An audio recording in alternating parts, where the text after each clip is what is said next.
Bonjour à tous, c'est Pierre-Marie, French by Ear, François no Kikitori. Bienvenue pour un nouvel épisode de mon podcast Niveau débutant. Avant de commencer, je voudrais vous rappeler que le samedi 13 janvier à 17h, j'organise une rencontre en ligne pour vous qui écoutez mon podcast débutant. Vous pouvez vous inscrire jusqu'à midi le 13 janvier. Pour plus d'informations, allez sur mon site internet frenchbyear.com. Pour le sujet d'aujourd'hui, on a l'habitude d'associer des métiers à certaines qualités. Par exemple, un bon charpentier. Un charpentier, c'est quelqu'un qui construit une maison. Un bon charpentier, c'est une personne qui est adroite avec ses mains, qui aime bricoler et qui aussi peut-être aime travailler dehors. Donc, un métier, des qualités, des compétences. Quelles sont les qualités, les compétences d'une bonne hôtesse de l'air? Ma réponse aujourd'hui, le 8 janvier 2024, est différente de ma réponse si on m'avait posé cette question en 2023, par exemple. Et oui, quand on pense au métier d'hôtesse de l'air, on pense d'abord à des qualités comme le sens de la communication, le sens du service, le sourire, peut-être même une certaine élégance, et aussi la connaissance de langues étrangères, par exemple.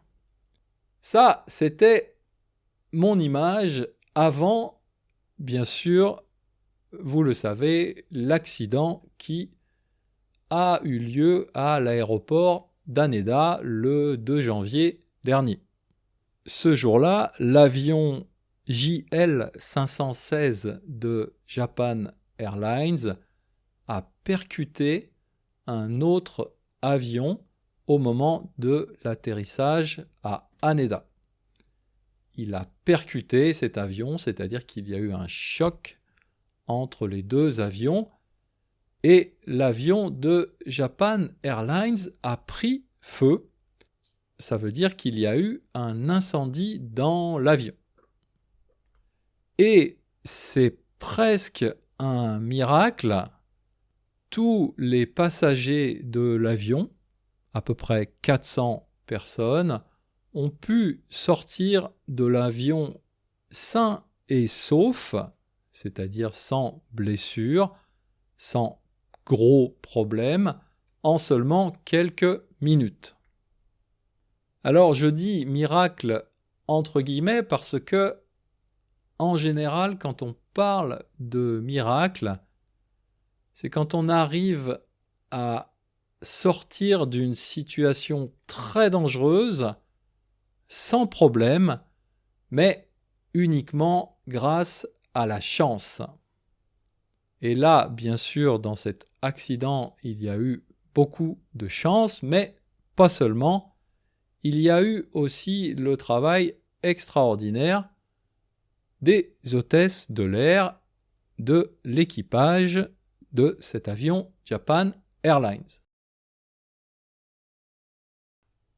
Elles ont réussi ce sauvetage des passagers, non pas grâce à leur qualité de communication, de sourire, etc., mais cette fois-ci avec d'autres qualités, des qualités mentales, psychologiques, très fortes, puisque dans une situation extrêmement dangereuse, elles ont réussi à garder leur sang-froid.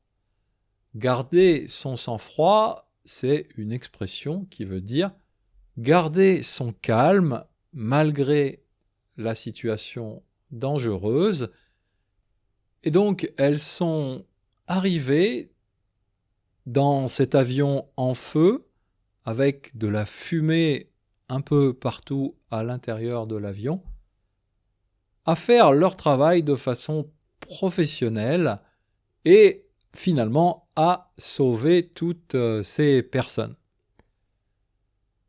J'avais donc envie de leur tirer un coup de chapeau, ça veut dire leur dire tout simplement bravo, félicitations.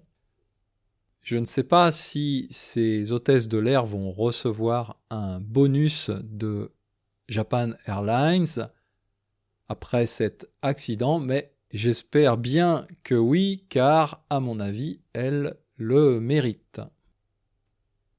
Il y a des métiers quand même très particuliers où les erreurs peuvent être mortelles, peuvent être fatales.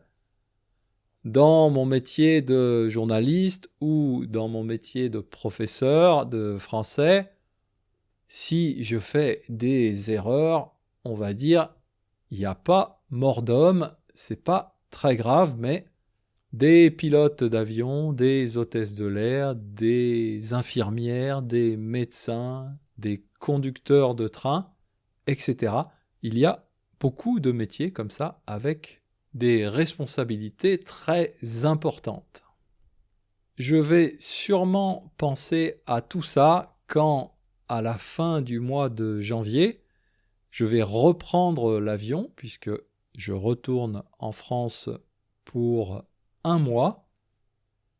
Je vais probablement regarder les hôtesses de l'air, les stewards, d'un œil différent. Je ne vais pas seulement voir les personnes qui m'amènent mon plateau repas en me demandant si je veux le poulet ou le poisson, mais en les regardant aussi comme des personnes qui, si il y a un accident, eh bien, peuvent me sauver tout simplement la vie. Voilà, c'est tout pour aujourd'hui. Retrouvez la transcription de ce podcast sur mon site et je vous dis à bientôt, Mata Jikai.